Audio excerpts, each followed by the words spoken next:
Thanks so much. Hi, everyone, and welcome to a very special press conference for The War with Grandpa. I'm Heather Brooker. I'm an entertainment reporter for NBC Los Angeles, and I host the award-winning podcast, Motherhood in Hollywood. And I'm so thrilled to be chatting with two of the stars of the film today, Laura Marano and Oaks Fegley. Hi, guys. How are you? Hi. Hi. Hi. So I want to let everyone know I'm going to ask a couple of quick questions, and then we're going to open it up to questions from our bloggers who are joining us here today. And you can drop those questions in the chat and I will call on you. You'll turn your video and audio on, ask your question, and then turn audio and video off and wait for the answer. So let's dive right in, you guys. Oaks, let's start with you. What was your reaction like when you found out you were going to be in a movie with Robert De Niro?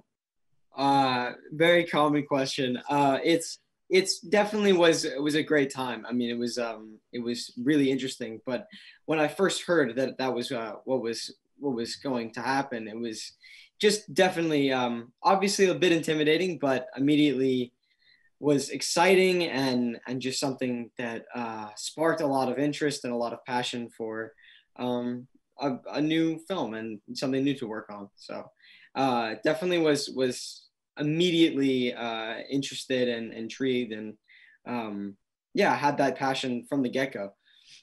So let's talk a little bit then about your character. He's at first, like, we think, oh, they've got this sweet relationship, like him and his grandpa, they're just like best buddies. But then you throw down the gauntlet and really just start a massive prank war.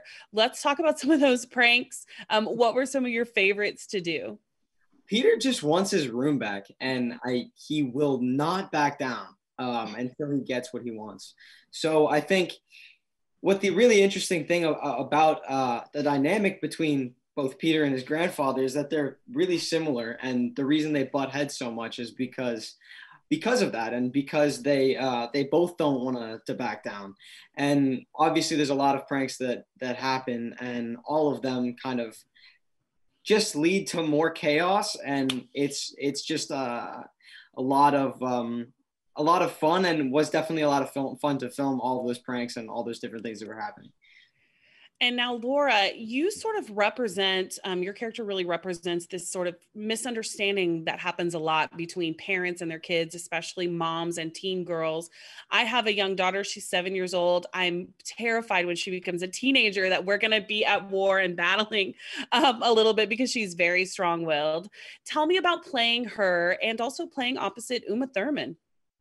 Well, first, I just want to say, don't be scared. It's so funny. My mom said the same thing. My mom and dad, when they both had girls, they're like, is it going to be crazy during their teen years? And it was not. Maybe they'll say something different. I was so nervous and intimidated about working with Uma, especially because we really had to go head to head. It had to be, that kind of dynamic where I did not give in. I was always fighting back. And one scene in particular, we had like a little bit of a screaming match, and I was nervous about the scene, but it went super, super well, which was awesome. I think it's like you're saying, it's a dynamic that a lot of teens, not just girls, but teens in general, kind of resonate with, when you are realizing you have different thoughts and different wants than what your parents want for you. And it's sometimes tough to have an actual conversation and communicate well with your parent. But I think that's always kind of the key. Yeah, no, you're absolutely right. Absolutely right. Well, I know you guys, I don't know if you can see it, but there's lots of questions coming in from our press, our family press folks over here. So I want to get right to them so they have an opportunity to speak with you. Tanae Michelle, if you want to go ahead and click on your video and audio, and you can ask your question. So you have a question here for Oaks as Peter. I think you did an amazing job playing Peter. You guys played a lot of pranks on each other in the film, and I just wanted to know, what was your favorite prank to film and why? I think my favorite prank was probably when my Peter's grandfather takes all of the screws and hardware out of Peter's things in his room, and Peter's just in such shock and has no idea what's happening. It's just a really chaotic scene and was a lot of moving parts, but ultimately was a really fun scene to film. So that was probably my favorite overall prank. Awesome. Okay, I want to head over to Megan Cooper. Megan has a question for both Laura and Oaks about filming in Atlanta. Go ahead. Hi there. I'm an Atlanta native, so I'm dying to know. I know you guys wrapped filming this for a long time ago. It's been a while, but I'd love to know if you fell in love with anything within the area, any hot spots, places that you visited. I absolutely adore the aquarium. And I think I stopped in Coca-Cola World as well, but I think the aquarium was my favorite thing. And me and a lot of the younger actors and we took just a nice trip to the aquarium, and it's a really awesome place. And that was probably one of my favorite places in Atlanta, if not, Varsity Hot Dog. Maybe not. Was awesome as well. So, yeah. And Laura, what about you? Yeah, it's funny. Coming from LA, it can be quite gray here, and I was so struck by how green and beautiful Atlanta was. So I went on a bunch of kind of nature walks, I guess. There's like a park, I cannot remember what it's called, but I spent so much time there. It was this just beautiful green oasis of, I think there was a waterfall somewhere. I will say I would get constantly confused because there are so many peach streets. There's like Peach Road, Peach Street, Peachtree Street, Peachtree Road, and I have a terrible sense of direction. So that was a lot of peach themes going on in Georgia. We totally get that. All right. I think someone from JPI, I think, has their audio on because I can hear somebody talking. So I just want to give you a heads up really quick about that. Also, all right, let's head over to Angie White. Angie has a great question about how much fun you guys were having. So Angie, if you want to pop on your video, there she is. Hi. Hi, everyone. Laura and Oaks loved the movie. I am currently in a multi-generational household. My dad lives with us, and it's been wonderful, and thank God my kids have not fought with him. But I wanted to ask if there was any, the cast seemed like they were having so much fun. Did you guys have any like behind the scenes offset pranks on each other? Good question. We're not much of, I think, as we've figured out, because we've been asked this question actually a few times, we're not really pranksters ourselves.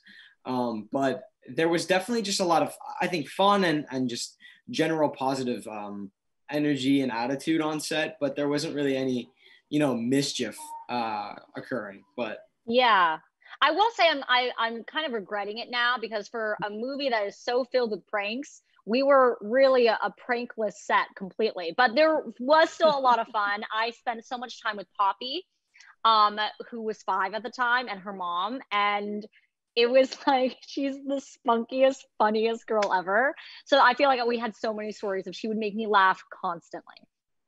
So one question that is coming up a lot is everybody's wanting to know if there was a favorite type of prank that you did, or a favorite scene that you guys had to do. So Laura, I know you weren't directly involved with a lot of the pranks, but let's talk about your favorite scene to film. Well, my favorite prank to watch when I saw the movie was the snake one. I think that was a very incredible and dangerous prank. But my favorite scene to do as an actress, and I had a bunch of the intimate scenes like that took place in the house, and I loved doing that screaming match with Uma, but I also loved even the scene with Poppy and I when we're like shushing each other on the bed. Again, she's just like the most adorable little girl. And so we had a lot of fun when we had those scenes together. Awesome. Okay, I want to head on over to Robin from Mom the Magnificent. She has a question about you guys and your own personal relationship with your grandparents. So Robin, if you want to pop on camera and fire away. Hi guys, congrats on such a great family-friendly film. My kids and I loved it. And so I want to know what's important to you guys when it comes to family time and relationships with your own grandparents. I recently, you know, being in quarantine, it's been difficult to you know, just think about how scary it is for older people and for my grandparents. And I'm lucky enough to have all four grandparents and to have good relationships with all of them. And I think it's really made me make sure that I'm not taking those relationships for granted because you know, it's been a rough time. And being able to talk to my grandparents, I was able to luckily visit my grandparents in Colorado, and it was really nice to be able to see them and to make sure that they're doing all right.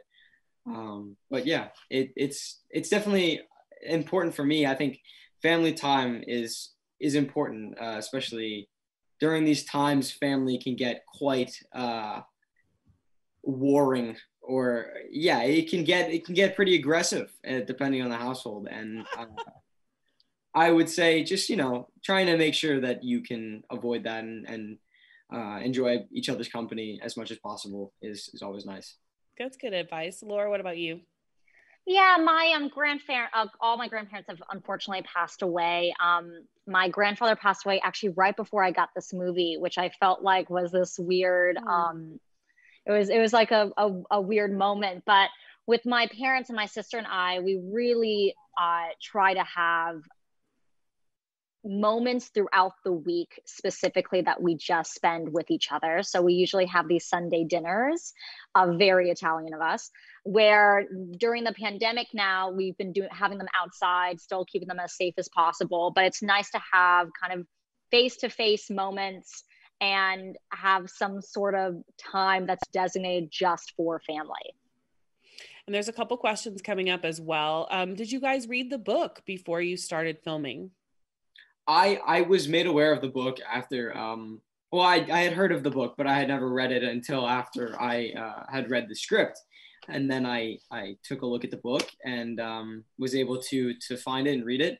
And I think it was really interesting to see the difference between the book and also the similarities. And I know that there's a lot of that when it comes to, you know, adapting something or whatever. And I think a really interesting story is that our young executive producer, Trey, was only like 11 or 12 and even younger when he read the book and introduced it to his father. And, you know, that's the reason this film even was made. And our producers then moved along and actually tried to make that a reality for Trey. And that became what this is, which is really awesome. Totally. I very similar to Oaks. I knew about the book, but what I loved was that Trey, the youngest executive producer of all time, was so inspired by this book, loved this book so much. And not only that, knew that he wanted Robert De Niro to play the grandfather. Like it literally came from Trey. So obviously this book meant a lot to him, and it meant to a lot of people that he knew. All right, I want to head on over to Sarah from Scoop Show. Sarah has a good question about advice you may have gotten on set. Sarah, if you want to pop your video on. There she is. Hi, Sarah. Hi, everybody. Well, obviously the cast is insane. I mean, just iconic people, really. And I'd love to know, did they give you any like advice or like secrets of the trade, kind of like long-term success, even though you're both obviously super successful? That is a good question. I want to know too. Yeah, well, I think it's funny. I think what actually even made it more intimidating is that they didn't. Like, I think there was an expectation of just, you guys are going to do your part, we're going to do our part, which I think was also super cool to have, but incredibly intimidating. It was a really surreal experience in general, and I definitely felt like I wanted to be on my A game and not necessarily like go up as a fan, even though I was fangirling so hard throughout the whole shoot. So it felt more like we were peers and co-stars, which was bananas.